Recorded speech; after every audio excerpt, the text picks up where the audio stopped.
Welcome back to A Fresh Story, the podcast where we have conversations about brave decisions to start over again. I'm Jenny. And I'm Olivia, and we're so glad you're here today.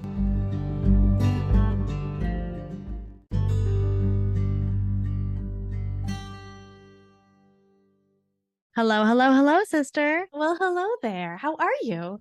I'm freezing. It's cold. Freezing, yeah. I walked outside this morning.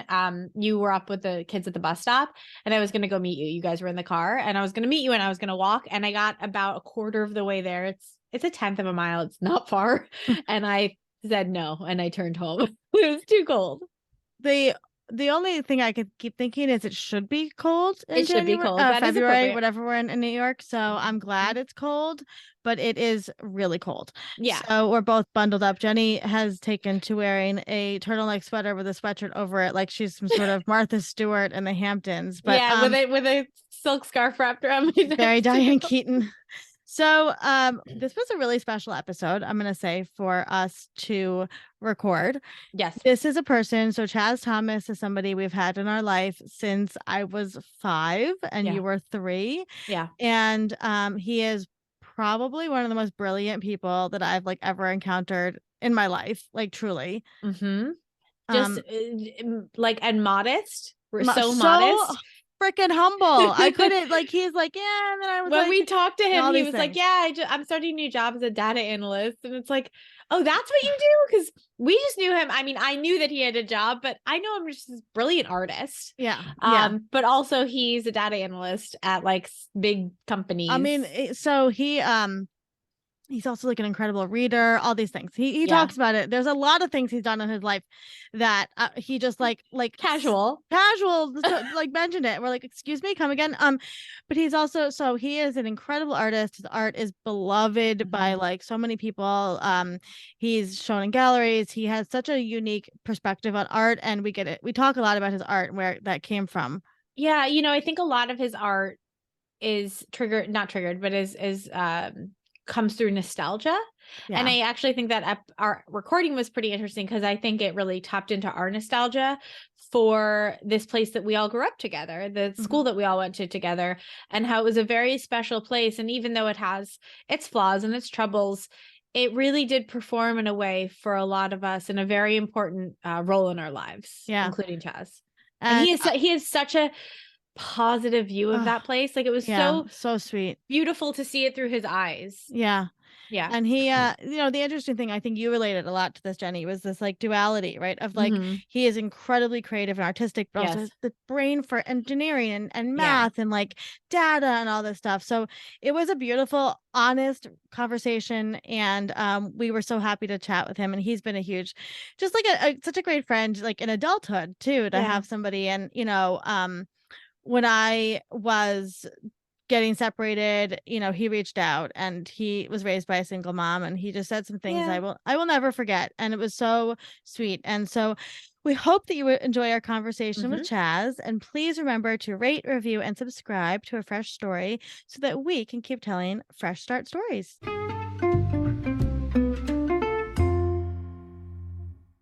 Chaz Thomas is a self-taught artist and maker currently living in New Jersey. His work focuses on translating ideas or words into abstract paintings that focus on color, shape, and direction. Chaz's art is shown at galleries along the East Coast and is appreciated by celebrities and art collectors. And I am really excited about this episode because I've known Chaz since we were 5 years old.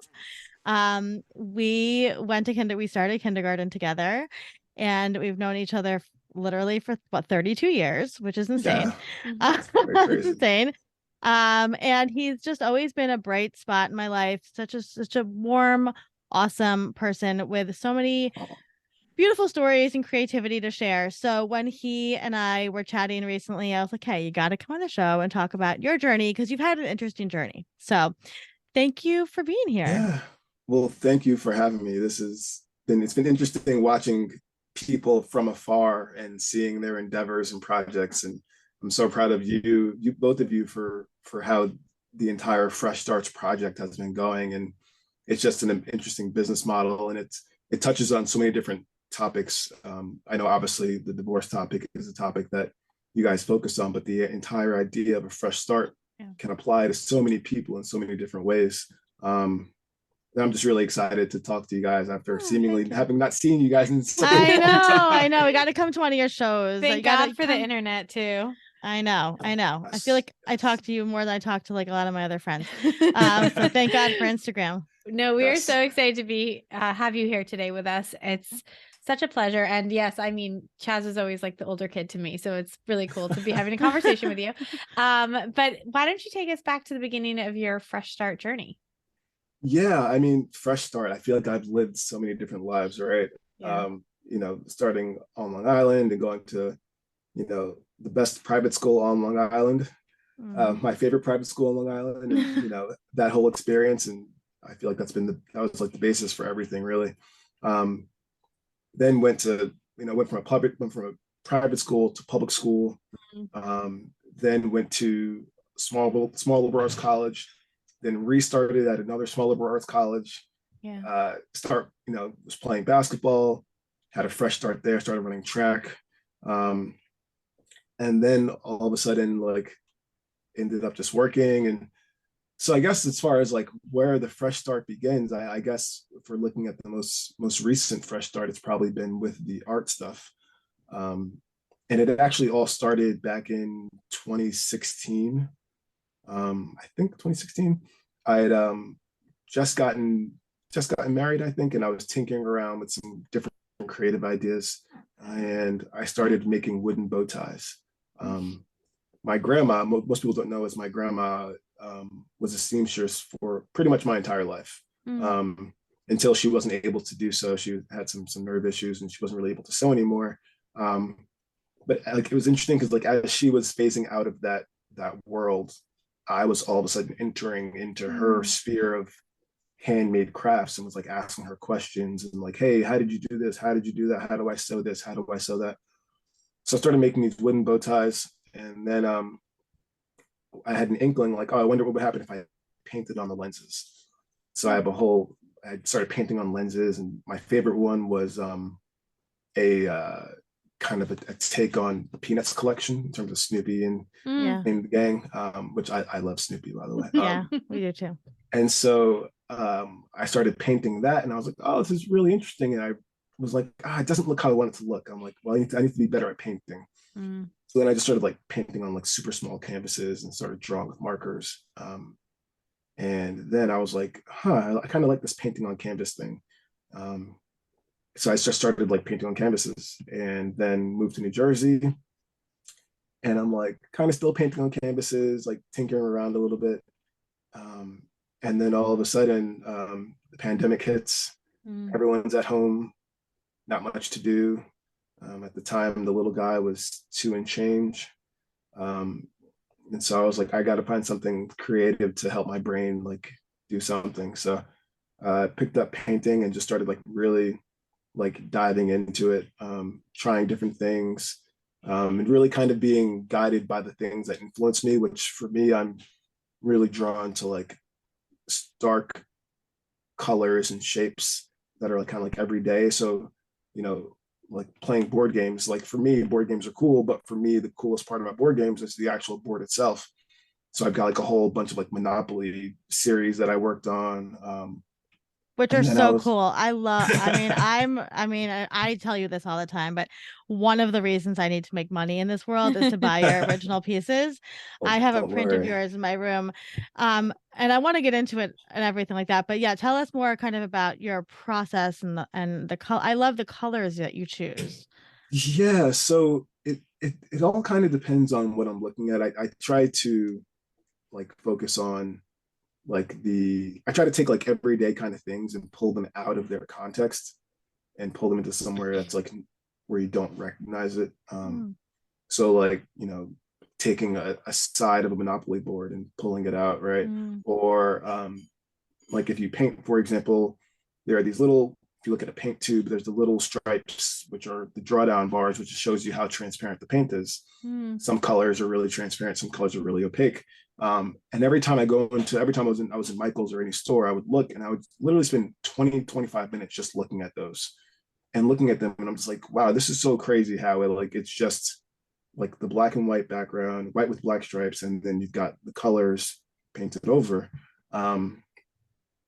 And come to find out that that's actually part of like a huge process of how they test paints, and different companies have different processes. And there's a whole assortment of drawdown, they're called drawdowns, but it's a whole assortment of like drawdown sheets and drawdown bars. And it's like a whole separate part of the paint testing business. But I was like really fascinated by that, because I was like, oh my goodness, this is like so cool. The fact that it's just a single color on top of these, black and white colors, which, can be interpreted however you want to interpret it.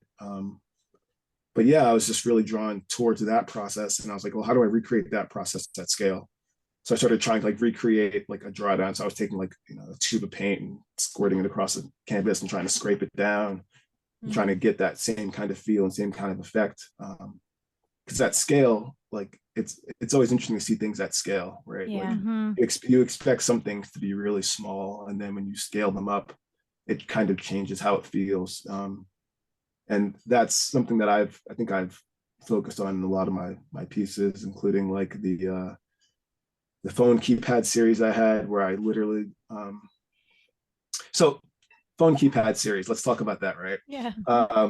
So growing up, I think in the 9 years we were at Eastwoods, I think I might have had a house phone maybe for like 4 or 5 of those years, and never for a complete year, and never with the same number. Like if you were to ask me what my home phone number was back in X number of year, I probably couldn't. I could tell you the first 3 digits. I couldn't tell you the last 4, right?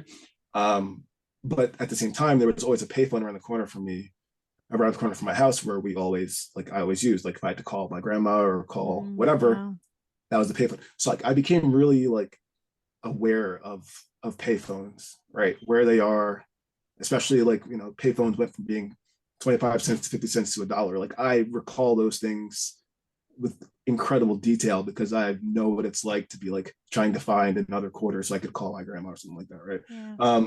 So for me, it was really cool to like be paying attention to payphones and being like, oh, I wonder what happens if you take a payphone keypad and blow it up. So I started making these like giant buttons, and then was like, and I'd seen another artist like use reflective tape, and I was like, I wonder what happens if I use a reflective tape and then I try to draw on it, or if I use duct tape and try to create the buttons. And I was like, oh wow, it actually kind of works. So I was just like, really just like kind of walking down this nostalgia lane of like memories past, but also bringing it like to the present, because nowadays you don't see payphones, right? Like, right. And the modern generation, they're not used to even texting the same way. Like, like when we first got cell phones, we had to actually like type out, press the number 2 4 times to get whatever, right? So like the fact that, some people don't even realize, like, yeah, the letters on the numbers actually mean something.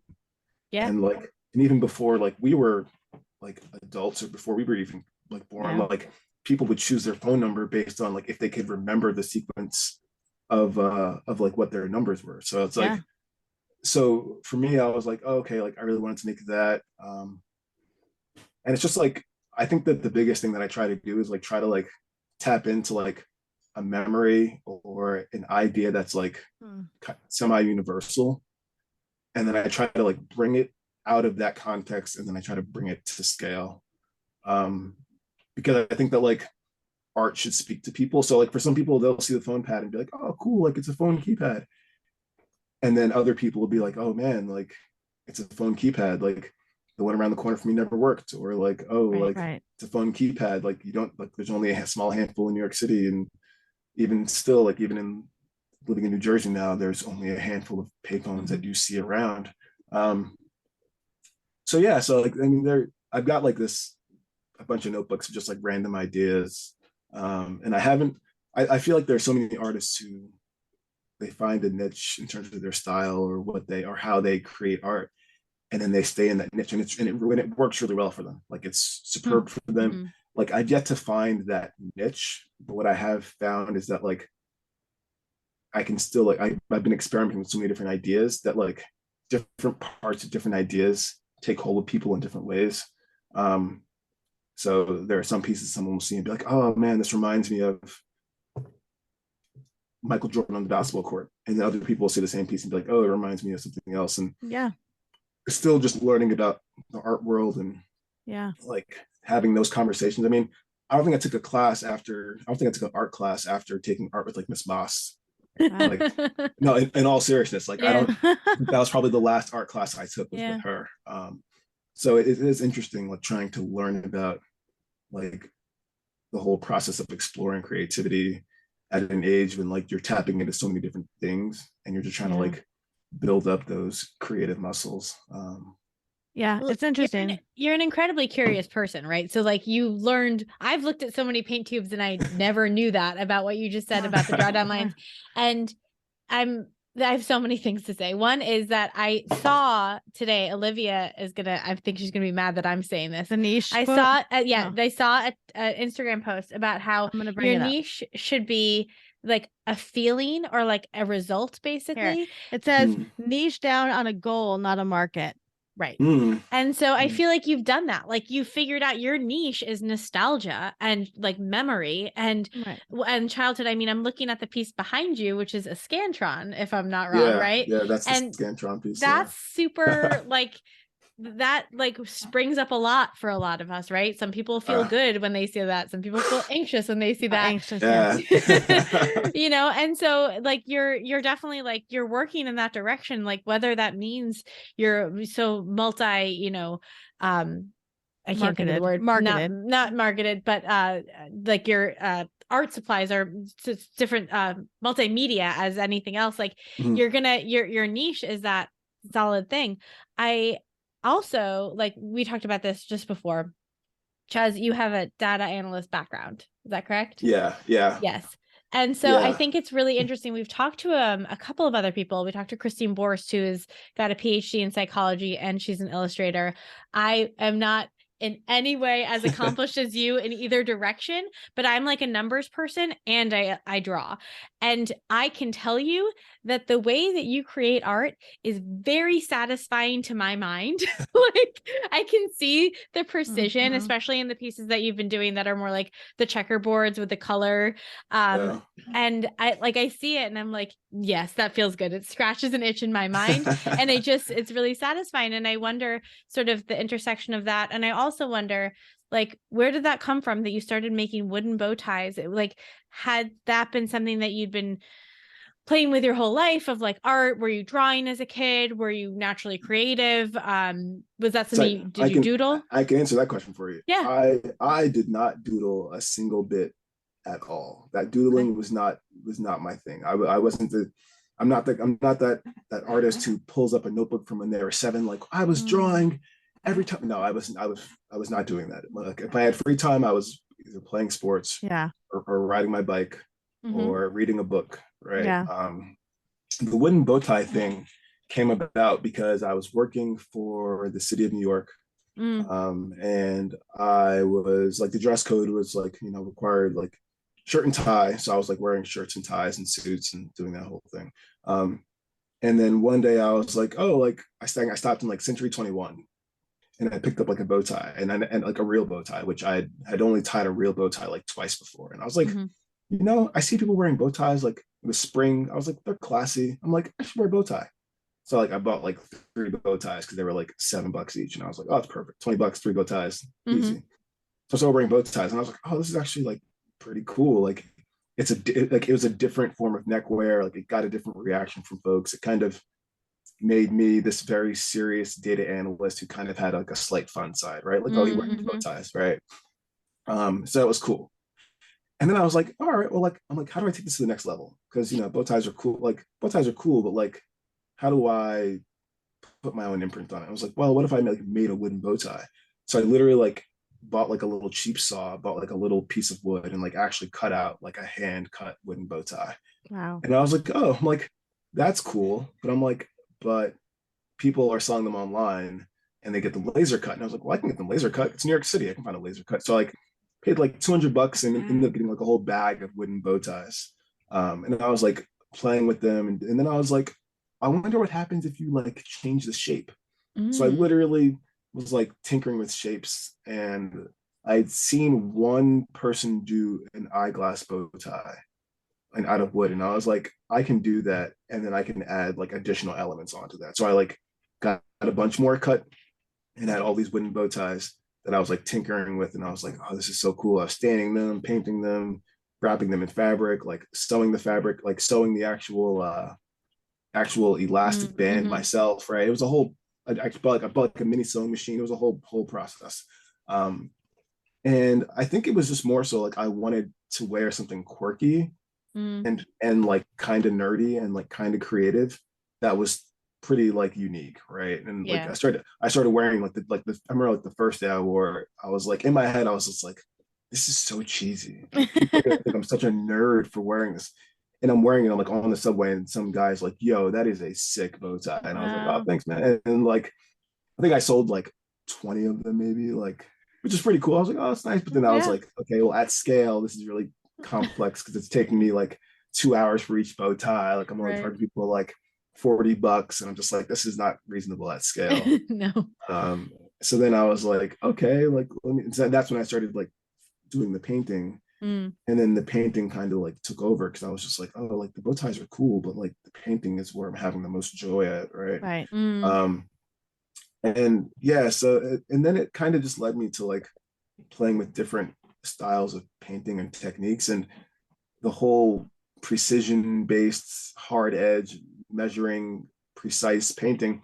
I think it just made sense to me. I mean, as a numbers person, like I'm looking at a canvas and I'm just like, okay, well, I want it to be precise. I want my lines to be straight. I want the lines to be crisp, so I got to measure. I got to tape, right? And so I'm measuring and I'm taping, and then I'm measuring again and I'm taping again. And you can imagine that it took forever to figure it out. But once I did, I was like, oh, it's actually not that insane. So I just kept on going with it. And that was even before I started like looking at other like artists who were using hard edge techniques. Hard edge is when you use tape or something like that to make crisp lines, right? And once I found that whole environment, I was like, holy smokes, this is like an actual thing. People are doing this, which is cool because I've seen some really interesting artists, but I also realized that like everyone brings their own unique perspective to what they're doing, right? And so I was like, all right, like this makes sense to me. So I should try to focus on just making stuff that makes sense to me. And people who like it will love it, and people who don't like it won't love it. And like that's been an interesting, like, I don't want to say battle, but it's an interesting like hurdle to overcome as an artist, because like in the data world, you're constantly given like a query, you're given a question, hey, how many of X widgets are there in this year, or how many widgets were made each year? So then you're writing queries and you're making the charts and you're making the graphs and you're making sure that the visuals look good and that you can tell the whole story. And then you have art where it's just like whatever you do is good. Like you can put a blue dot on a piece of paper and say that's art. You can or paint by the gallon onto a canvas and then walk away and say that's art. Like there's no right answer. So it is kind of a exact opposite. Like it's two very opposite things for me, where it's like numbers have a very specific outcome you're looking for, and then art, like there's an outcome that I'm looking for, but there's never an outcome that I want people to walk away from it with. Like I kind of sometimes I want people to see like, oh, it's a Scantron. Like yes, it's a Scantron, but it's not about the Scantron. It's about like how you feel about the Scantron, right? Anxious, yeah.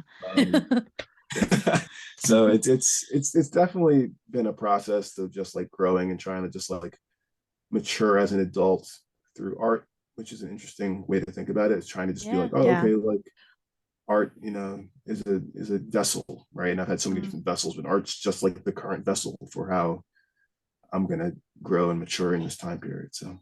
And isn't that like it's a kind of a good parable for adulthood, which is like whatever you do in adulthood, like there's kind of no right answer. It's not data analytics. Like you can't be like, I did the right thing, right? You like, I did the thing. This is what I intended. I'm not sure it came across. I'm sorry. It's definitely, that's definitely spot on, right? Like there is some like, like sometimes the right answer is not the right answer, right? And the right answer for you is not always the right answer. So I think that and I've learned that even more like as a parent, right? As a parent, you really get tested in a variety of ways, and you're kind of way to put it. You're forced to mature in ways and in timelines that you may not have anticipated, right? Yeah, like I want to come back to trip. that. I want to come back to that because I have I have a million questions. I know it's so interesting because I obviously have known you for 3 decades, but there's a lot of your story like I don't know. And I want to go back to the beginning for a second. Yeah. You mentioned that you were raised by your mom. Yep. And your grandmother was there. Yeah, right? yeah. And you lived. And he has a brother. Don't forget Ferris. And your brother. Yes, we love your brother. Yes, we grew up with him too. Ferris, I was telling my second kids children, second children. Don't. No, forget I was literally. I went on a walk today with my 2 boys, and I was telling them all about you and your brother. But you mentioned that sometimes you didn't even have a house phone in the house. Yeah. And I want to just juxtapose this for a second for the listeners here. So we all went to a very well-to-do private school on the North Shore of Long Island, which was one of the OG private schools. What was that like? Going to a private school with people who had 2 pools in the backyard. Yeah. And you didn't have a house phone sometimes. Yeah, it was interesting, right? I mean, I entered Eastwoods and did I turn 4 at Eastwoods? I think you turned 5 at Eastwoods. I think I turned 5 at Eastwoods. Yeah. I remember that's right, because I turned it's your October. Right? That's right, yeah. October. So I turned but I was always like the youngest kid in the class though. Maybe you turned 4. But if you started in kindergarten, did you start in kindergarten or in pre-K? I started kindergarten. So then you would have turned 5 in the school year. That would have been young. I turned 6 in kindergarten. I'm in March. Right. Okay. So that makes okay. Yeah. So so that was interesting. So I had grown up, I grew up in Huntington for the most part, right? And I was super young in Huntington. And Huntington, as people may or may not know, is incredibly diverse. You've got Huntington Station, you've got Huntington Village, and you have Huntington Harbor, right? And those are 3 very different places. So I grew up between Huntington Station and Green Lawn, and my mom did her best and my grandma did her best to keep me focused and doing whatever. So I was so young when I got to Eastwoods that I was just oh, hey, it's school. Right. And I didn't know what other people had going on in their personal lives, what they went home to, until playdates started, right? And I remember going to classmates' houses and I'm just holy this is insane. I'm this is insane.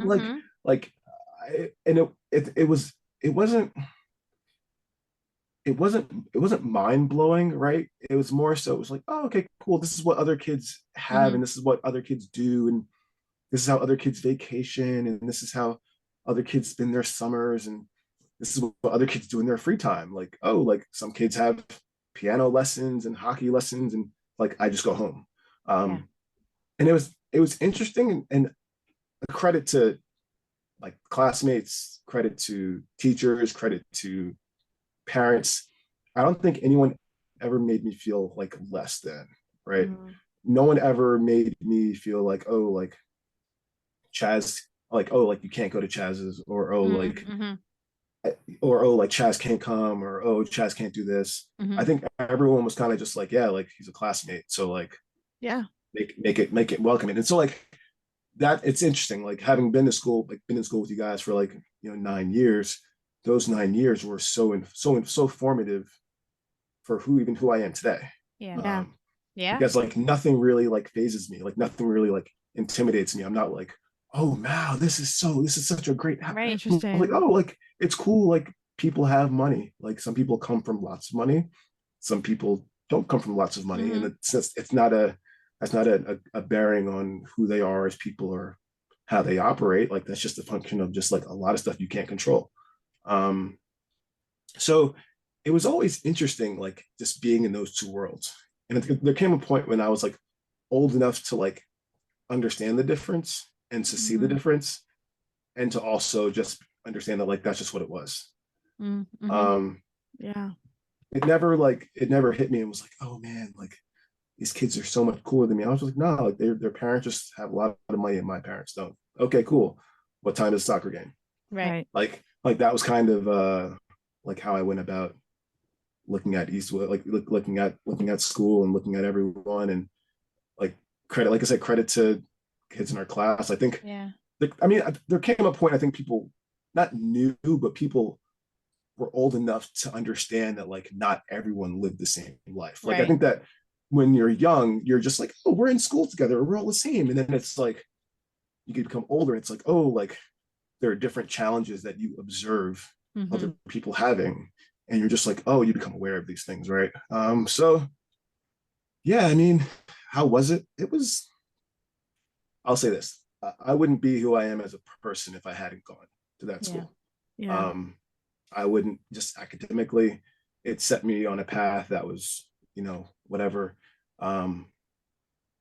Like it's funny, like I can have more genuine conversations with the kids I went to school with who I might not have seen in 20 years Yeah.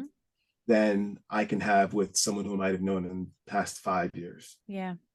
And it's not necessarily saying the past 5 years don't mean anything. It's more so that like No, I when understand. you're going through like a formative time period and you're, I'm seeing kids as they're actually like maturing from like little small kids into like kids who are kind of worldly before they're going off into college, before they're going to high school. So it's like a really interesting time period where I kind of got to grow as a person and be around other kids who are, I mean, it was interesting. I mean, it's for lack of a better observation, like it's interesting growing up, going to a school where you're the only Black kid in your class every year. Right. And then on top of that, when you realize that like there's only like 1-2 Black kids max per class, that's an interesting thing to observe data wise. When you're sitting like data wise, like yeah, like 30, I was like 37-year-old me is looking at that. Like, that's really weird.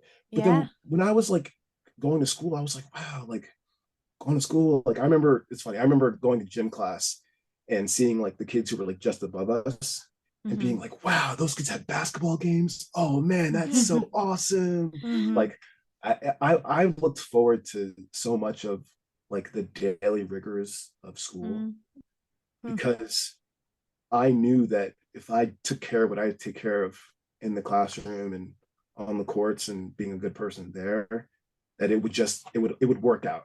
Like, and so like for me, like school, like I don't think I think I missed like less than like 5 days of school the entire time I was there because like it was just so much fun. It was so much fun for me. Like seeing the teachers, like the hallways, like I just think through. I think about that school every single day, and I'm not even every single day. I think about that school. I remember when they built the new gym, and I hated it. I was just like, this is terrible. What is this? What is this monstrosity? You guys had a nice class. Well, like I was you gonna really say did. that I was gonna say like there was something about our class that was very familial, right? It was like we were a family, and even now the people I talk to most are the people I grew up with at Eastwoods. And there's just, and it's so funny, like there's just something there that was like like a deep connection. And I think that nobody ever thought, I mean, I know growing up, like we never thought of anybody. And it seemed like everybody in the class had something going on, right? There was kids whose parents were going through a horrible divorce or who had XYZ happening, right? And we did like, there was a very strong bond in that class. I mean, you know, for whatever it was worth, but you did like I think because of your genuine kindness were friends with everybody.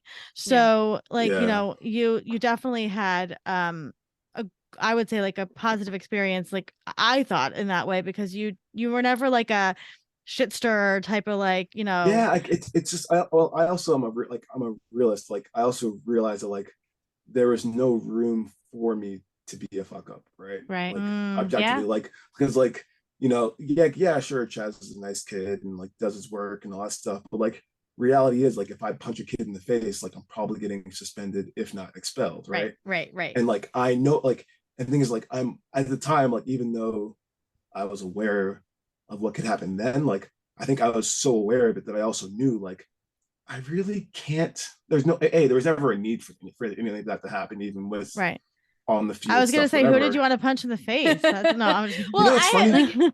I want to say, I want to say, I think like with all like the fun gym class activities, I'm pretty sure like me and a couple people probably got into like little bumping matches, but that was it. It was never like a It was just tame. like it was tame. It was just 8-year-olds being competitive. Like yeah. But that's such an interesting. That is such an interesting perspective that you had so early on. But did your mother and grandmother ever talk to you about any of that, or was that so like internal?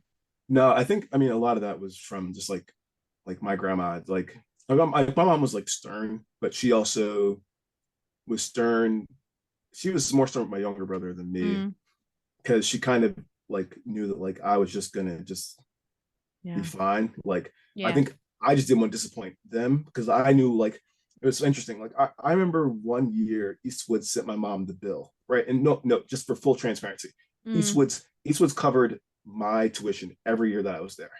And I actually know who covered it too. Oh wow. Like I actually like know who. Like I think it was every year after kindergarten, like they covered it, and the school covered it like the first couple. So I was like, oh, cool, awesome. I knew I didn't want to disappoint like my mom. I didn't want to disappoint my grandma, because like they raised me to be better than that. Like so like that wouldn't have made sense. But I also knew like I didn't want to disappoint like anyone else, because like I respected those older kids so much. Like the teachers, Mr. Honeyke and like I respected them so much. I didn't want to disappoint them.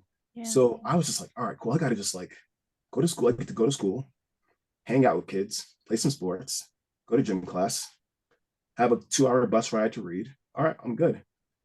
I just didn't. So I knew I could, like, I didn't want to mess that up. And I knew, like, I also knew that, like, I like, it wasn't in my personality to be like on the track to mess it up. Right. So I just had to show up and just like, be. I'd like to point something out. We live right on Huntington Centerport borderline. Olivia and I are both in our childhood house right now. We're both living with our mom at the moment for various reasons. But so we live, I've gone from this house as an adult to working at Eastwoods. It's like a 12-minute drive. And yet, why were the bus rides so long to get there? Like, it's an interesting, like, gate, like barrier of entry that was created, right? I can tell you why, right? So what happens is they, like, within a certain radius, like each town, usually like the school set up so like each town could like get their own bus, right? But then outside of that radius, you kind of had to effectively like be picked up by a single bus that would go through like 7 or 8 towns, right? So if I were driving from, like, I lived in Wyandanch for several years while I was at Eastwoods. If we were driving straight from my house to Eastwoods, it was like 25 minutes, right? Hop on 495, being right there. But on the bus, you would end up going to like stopping at all these different towns on the way in. Right.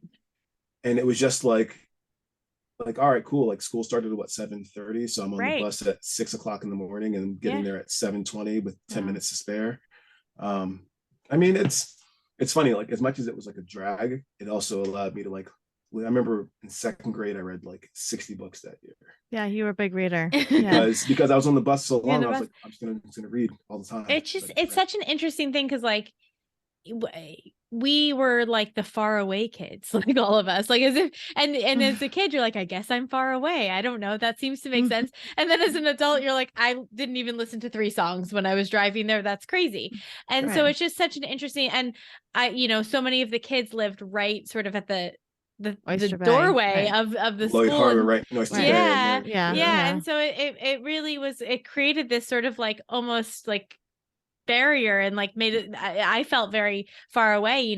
I wasn't going to go back to Oyster Bay to go hang out with people because that was far. That was interesting. I think that like around by like 7th, 8th grade, I kind of realized like, okay, like I knew we were living different lives, but it was like it was increasingly obvious, and not that people were like brash about it or anything like that. It was just obvious that like, oh, like we're experiencing, like, our time together is our time together, and when we leave, we have very different lives, right? Like I remember after like if we had like a late soccer game or whatever, and my mom like couldn't drive because she didn't have a car, I'd end up getting like dropped up at the train station in some cases at Syosset train station, and take the train from Syosset to Hicksville, and then wait for the transfer, and then take the train from Hicksville to Wyandanch, and then like walk. What were you, like 12? Were you like, couldn't have been older than 14. 12, right. 12, yeah, I think it was like 11, 12. I But mean, like I that guess didn't kids, that didn't bother me. Like it wasn't. right.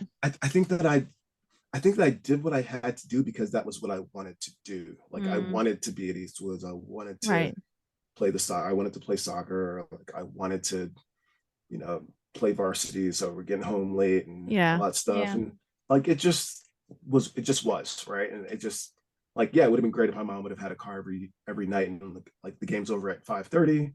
I'm in the car at 6 and I'm home by 6:30. No, I'm not getting home till 8 o'clock. Yeah. And then it's like eating dinner, and then it's like doing homework. Well, probably most cases my homework's already done because I'm on the train. So I'm doing homework on the train. Right. I get home. And so I mean it was I think that like I'm very thankful for that experience, and you know the people I got to meet along the way. What happened after Eastwood? So you graduated 8th grade, and then what was the next fresh start after that? I went to Deerfield for a year, hated it. Went to St. Dom's for a year, and was like, oh, I'm back in Oyster Bay yet again. And I was super excited to play basketball, and then I was informed that I was not good enough to be on the team, on the varsity team, and that I couldn't, and then I could barely make JV. So I played JV for a year, and then just was like, screw this. Like, why am I going to a Catholic school where, frankly, kids are doing cocaine in the hallway when I can just go to my public school? Which at the time, living in Wyandanch, people were like, "Oh, you're gonna go to Wyandanch?" I'm just like, "Yeah." They're like, and for the listeners out there, aside from, so for instance, out there, Wyandanch High School historically was on the New York State SIR list, which ranks it in the bottom like 5% performance wise of high schools in New York State. Because of that, when I was there, the state was effectively running the school. It was terrible. Not saying that people were terrible. No, the teachers tried their best. The kids tried their best. Yeah. The environment wasn't always conducive to the highest forms of learning. But that being said, I actually enjoyed I think that those 2 years were necessary there, because I went from effectively being the only Black kid in an all-white school system, all-white school in a very small school, to a Catholic school, which is super strict and very white. And then in a school with a bunch of Black kids who I had lived next to for 9 years by that point, right? So I knew them, they knew me, but it was kind of always this like, oh, who is this weird kid who's not coming to school with us? And then I go to school with them, and they're like, oh, you're actually not that weird. Just nerdy. No, I'm just kidding. Nerdy. Yeah, no, honestly, I remember there was a point when people who, so I played basketball, and there are people who didn't know, like people I'd seen in classrooms, and they didn't know that I played basketball. And then they'd be like, oh, like, what do you do after school? I'm like, basketball. They're like, you play basketball? And then they go to the game, and I'm like on the team, and I'm halfway decent. And then on the flip side of that, there are people who know me from playing basketball, and they're just like, how come I never see you in school? I'm just like, because I'm in class all the time. We're in different classes. We're in different classes. Like, and then or it's like, or I go home after my class because I lived like 4 blocks from the high school. So it was interesting. And then so after there, I went to Colgate my freshman year. Great school. Some of my best friends like in the world are people I met during that year there, year and change there. I ended up leaving during my sophomore year because I was just like in a very bad spot, like mentally. I was drained. So I came home. Sophomore year is hard. Sophomore year of college. We were just talking about this. It's a hard year. It was hard. It was a hard year, and I was just mentally all over the place. And I felt like even though I had people who were great friends there, who are great friends, I also felt that like I was just like alone. And at a school like that, when it's snowing outside every single day, and it's cold and it's dark all the time, I was just like, I'm just gonna head home. So I was home for a year and change, taking classes at community college just to like kill time and not be too brain dead. And then met an alum from Haverford, and within 2 weeks I was down there visiting, and a couple weeks later I'm admitted and enrolled in 2006 as a sophomore. And yeah, I graduated from there. Interesting experience there. Interesting is the right word there. I mean, it's so interesting though that you kind of wove your journey through these different worlds. Yeah. And of course, like I ended up staying down in that area after college, and met some of the best friends I've had since. Was down there and was working for the college, and eventually was like, my boss left, and I was like, okay, I guess it's time to move back to New York, because Philadelphia wasn't really cracking at the time. It was right during the like aftermath of the recession. A lot of jobs weren't cracking, so I moved back to New York. And yeah, just and by then I was fully engaged in my track career stuff, like post collegiate wise. Oh, so I was doing that. So wait, talk about that for a second. Casual. Go back to that. By then I was a professional athlete. Yeah, so I just so I played basketball my entire life, and then during my junior year, my sophomore year of college at Haverford, the track coach was like, "Hey, I was working the track meet. He's like, hey, you should come out for the track team." He had seen me around as an athlete. I played basketball and could dunk and all that stuff. And he was like, you should come out for the track team. But that spring, I was just exhausted and physically beat up. So I said no. Junior year, I figured I'll do it outdoors. I do it outdoors and end up making like All-American. Hooray, awesome. Senior year, start basketball season, and mentally, like, I'm just not into it. Like, I was just like, I can't do this anymore. For a variety of reasons. It's like, I can't do it. So decided to just like, at first I was going to not do anything. And then the track coach was like, hey, if you want to run track indoors, you can. If not, don't worry about it. So I run track indoors, do that. Everything's going great. And then October 4th, 2009, October 4th, 2009, I tear my meniscus in my knee. That's not good. Yeah, that was fun. Had the surgery October 15th, a week before my birthday. And then I'm literally like rehabbing, make it back for outdoor season, go through a whole summer of training, compete the next indoor season, make it all the way to like US national indoors. Casual. Still training, competing, kind of doing that whole thing. Moved back to New York because the training group based in New York was going to move back. So I moved back to New York. I'm training with this training group. Shout out Central Park Track Club. They were super awesome. You know, allowed me to have resources to train indoors, like at their expense, to be able to travel to different meets, or California, Florida, at their expense, which is pretty awesome. Then a flurry of injuries came up, and I just realized that I was spending like 5 hours a day either in a cold tub or in a physical therapist office trying to get my back and legs to work properly, because it was just a lot of pain. So I just were you working? Like, what was there? And yes, I was working. Yes, I was. So this is all 2013 through 2015. Okay. Right. I'm training. Like, I'm literally, my daily schedule looked something like this. I'd wake up at like 5:15, go train at the Armory in New York City. Do that for like, train there for like an hour and a half, go back home, which is 10 blocks from my house, shower, go right to work. I'm at work, and then after work, I'm going to get PT at the either physical therapist or the chiropractor's office, doing that for like an hour, then going back uptown, getting my stuff, then going to evening practice. It was a whole thing. And did you enjoy that? Like, yeah. I actually, that was my next question.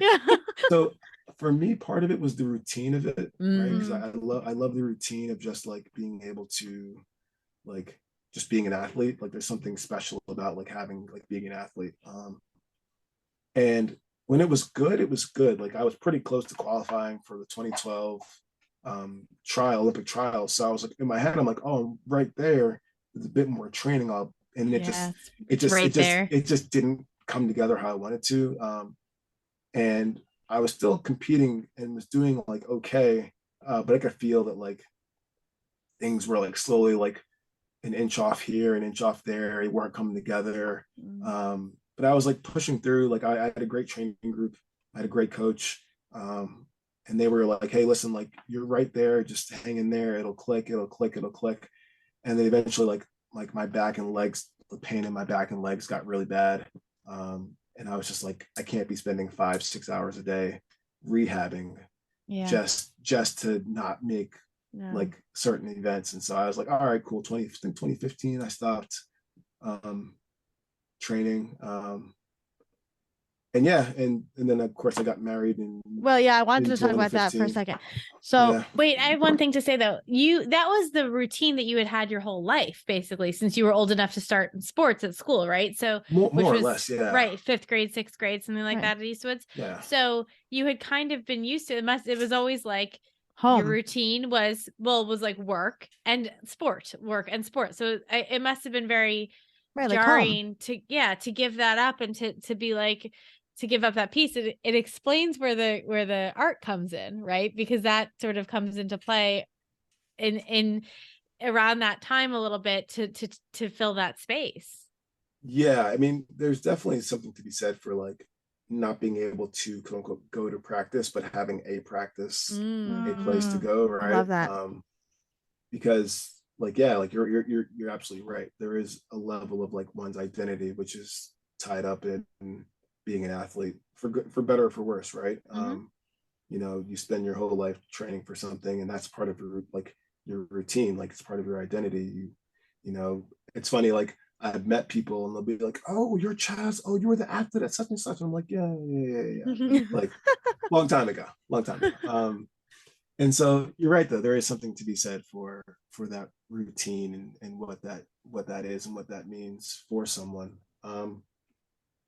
But yeah, I wouldn't trade that experience for anything, though. I mean, it's all part of the larger experience. Well, there's something about you, and I knew this about you growing up, but you just, and I want to like adopt this practice that you see things and then you're like, yep, I can do it. And then you do it. And you're like, yep, fine, sure, I'll do it. And you're so blasé about it and humble. And it's like you're doing all these like really big things, and yet you're like, yeah, I did it, sure. I think it's probably the product of like one, being an athlete, but also like growing up like before social media. Yeah. I feel like social media social media is great. Like I'm not bashing social media, but I think that there's a level of like social media is so much about promotion of the self in some capacity, whether it's yourself intellectually, spiritually, physically, whatever the case may be, artistically, creatively. And like there's something that's very like much internally in me that is at odds with how social media functions, because I'm so used to just being like, show up somewhere, grind, like don't bring a camera, don't videotape it, like no one cares. Like whereas like in this modern society of like, ooh, everything is content. Like I look at, like I saw a video the other day of like a youth basketball, kids are in 3rd grade, and there's like legit camera crews there videoing these kids.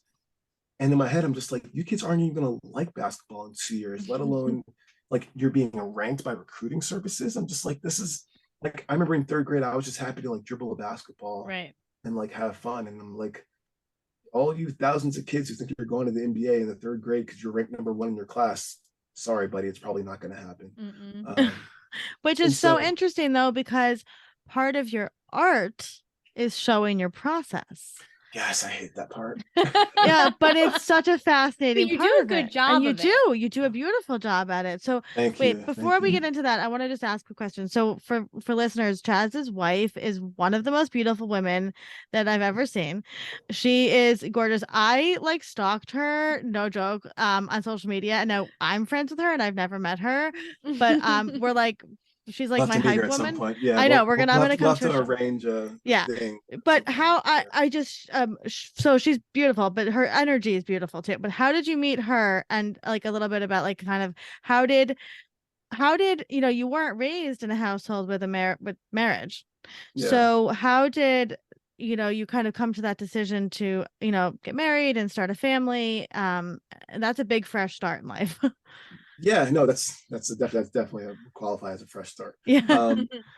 Yeah, so we actually met outside of the gym. I was actually leaving the gym and she was arriving with someone who I knew. So it was another woman from the gym who I knew, and it was just like I literally saw her, was like, oh hey, how you doing? Like, and normally after workouts, like I'd have headphones on, sunglasses on, like I'm walking the 2 blocks to the subway. The celebrity that you are. Well, it's also like walking from the gym in Harlem. I think it was in the spring, like late springish. So I'm like coming, like I think it was like after work, so I was already like boop, like mentally checked out, mentally going to where I'm going to go. And it's New York City, so like no one's like trying to stop you on the sidewalk. People are just going about their business. So was walking out the gym, saw my friend, said hey, saw my now wife, and she was on the phone.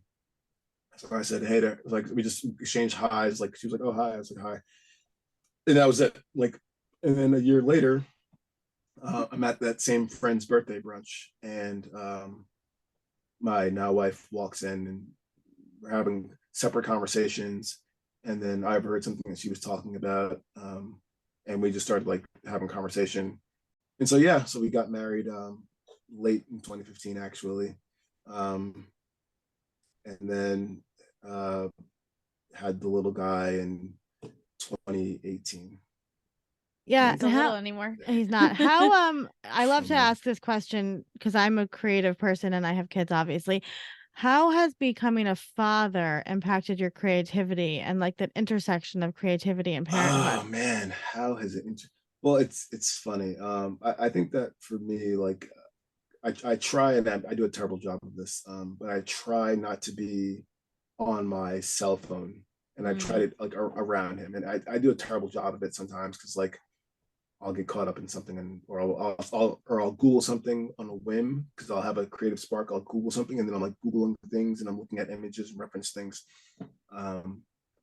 But sometimes I'll just pick up, like I've tried to like have my sketchbook nearby. Yeah. So like instead of on the phone, I'll just like be casually sketching something, right? So it's not the brain drain. So it's not really that I'm not focused on him. It's that he's seeing me with a book and not on my phone. I love that. I do that too. So, and also like, you know, there are times when like he'll want to draw in color, and I'm like, all right, cool, let's draw in color. So like we'll do coloring stuff, or we'll do painting stuff, or we'll do just like something like we'll do board games, right? So it's a lot of things just like keep his brain active, because obviously like every kid, I saw your tweet about this, about like screen time, right? Like of course like my kid wants to watch Paw Patrol, he wants to play on the Switch, he wants to play on the iPad, he wants to play the PlayStation, and I'm just like, yeah, or you can do something that's, you can read a book, right? So he's already reading and all that stuff, reading and math, and he's smart as a whip. I'm sure. Yeah, not surprised. Yeah, his father is a big reader. How many books? Genetic. I was gonna say, how is your reading these days? Do you still read as much? It's funny enough. So I actually read a book for work because the company I'm at now, they sent out a book about how they run their company culture. So I read that in like 2 days. It's a short read, but it was pretty interesting. I do have a list of books that I've yet to read that I purchased in the past couple of years, but I have gotten better at stopping, like slowing down buying books. I used to like buy books. I used to buy like legit like 2 books a month, 3 books a month, and then would just like never read them. So I've slowed down like tremendously. Even though I did just purchase 2 books today, but these are 2 books. These are 2 books that like have been on my to read list and will probably be read in a week. Excuses, I have the same affliction. I have the same. So for anybody that is going through a fresh start or a big transition in life, what would be some wise words that you could impart?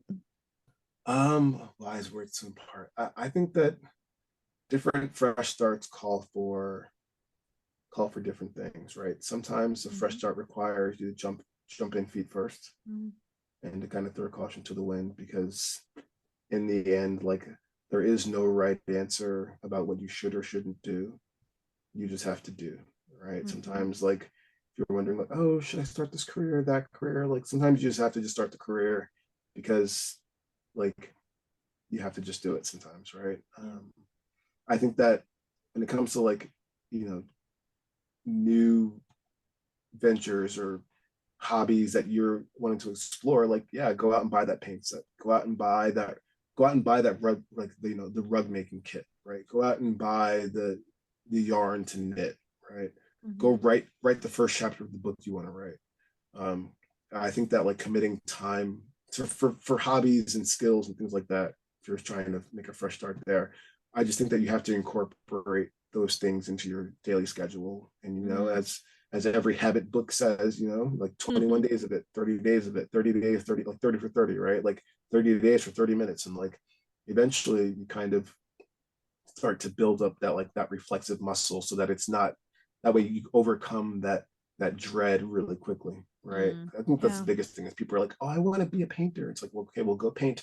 Oh, but then they find every excuse. Or I want to work out, but then they find every excuse. And it's just like, no, like you got to just like condition yourself. Like it's gonna suck the first time, it's gonna suck the third time, it's gonna suck the seventh time, but eventually you're gonna learn to embrace that, and it's not gonna suck. You're just gonna be part of the process.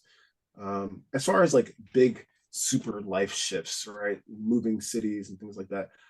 I think that there's something to be said for being in a new environment around new people. Like for people who are thinking about, you know, moving to a new city, like just move, like unless you have kids or you've got family that's actually tying you, an elderly parent, things like that. I think that you kind of have to explore life like as you want to explore life, right? It's really easy. Like coming from Long Island, and most places are like this, but Long Island feels like this really, like sometimes it can be really easy for people to like not leave home, right? And it's not that like you can't ever go back home, but I think that you need to leave the nest sometimes and meet fresh people and meet people who are just completely the opposite of you, right? Because what you find is that people are never going to be the opposite of where you are. If anything, you'll find something that you have like that you can agree on, and you'll realize that like that gap that you thought separated you from all these people, like it actually is not a gap. It's actually like all these small little ties that you just haven't figured out, you know? So like, yeah, you want to move to the West Coast? Cool. Like if you're like 21, 25 and you're working a job and you have no kids and your family is like doing okay, do you want to move to the West Coast? Yeah, move to the West Coast for 3 years. Like just do it. You want to move to Florida and just do it, because like there's gonna come a point when like you're gonna have to, not have to per se, but there's gonna come a point when like you'll figure out what it is that you want to do. Like life has a way, the universe has a way of just like putting you where you need to be, right? And unless you actually try things, you're never gonna really know. So yeah, I mean, I just think that for trying to make a fresh start, I think it's important just to like to put yourself in new situations sometimes, and to just like, if you're thinking about the fresh start, it probably means you need to just like, the universe has probably already planted that seed, so you're probably already there. So you're just kind of just like, all right, like you want to move to the West Coast, like you had the idea, you started Googling, you know, apartments and flights and jobs, right? So now you just actually just need to go. Yeah, I love that. Because if you don't, then you're always going to be sitting there thinking like, man, 3 years ago I was researching flights and da da da da da da, and it's just like, what's, not to say what the worst could happen, but like the worst that could happen is like you move out to Cali, you find a job, or you find a job, you move out there, and then you move back. And the people who 99% of the people who you know back home are going to be back home anyway. It's true. Yeah. Like, it's true. It's true. I love that. That's beautiful advice. I love that. So now our fun question, and I prepped you for this, so you should have a good answer. What was the last best thing that you ate and truly like loved? The last best thing that I ate and truly loved. So I love mint chocolate chip ice cream. And there was a point when I was eating like 2 gallons, like probably like 2 half gallons a week. I'd say like, it was getting obscene. Yeah, but you were also like running nonstop. yes, exactly. But as far as like, you know, that's my favorite thing I like to eat. It is good. I mean, I had some last night. But yeah, I mean, the wife's cooking is also good answer, Chaz. Yeah, safe answer. Good answer. Well, we are thrilled to have you here, and you know, I just love you so much, and I'm so proud of you, and I'm so proud of your journey. And you know, you are a family to us. Like you know, you truly are, and you and your brother are like an extension of the Dreisen family. And thank you. You know, we are just so proud of you, and I know that the world hasn't even met you yet, and they're gonna just like fall in love with you, and your art is beautiful. We're gonna post, obviously everything in the show notes and the blog posts and stuff. But I truly mean it. Like, I can't wait. Like, when I manifest my dream house, it is full of your artwork. Like, I talk about it all the time. I talk about it. Well, it's like, listen. Well, the plan right now first off, thank you again for even having me on, and of course, like, it's crazy the fact that, like, it's weird to know that we have classmates whose kids, like Deborah's kids, just turned 4 and they're the same age. And they live down the street. So, which is hilarious.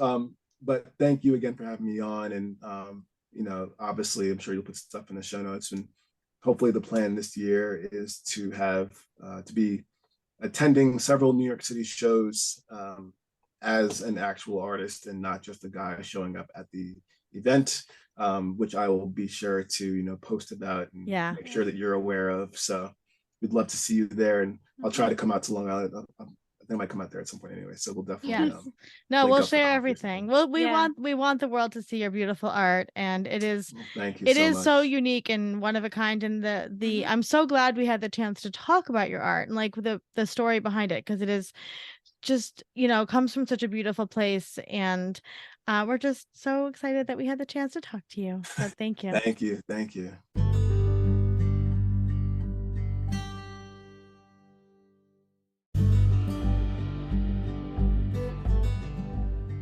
Thank you for listening to today's story. We're always here, and we're proud of you. Until next time, brave one. A Fresh Story is brought to you by Fresh Starts Registry, the first and only platform for everything you need to start again. You can read the show notes and learn more about today's episode at freshstartsregistry.com/podcast.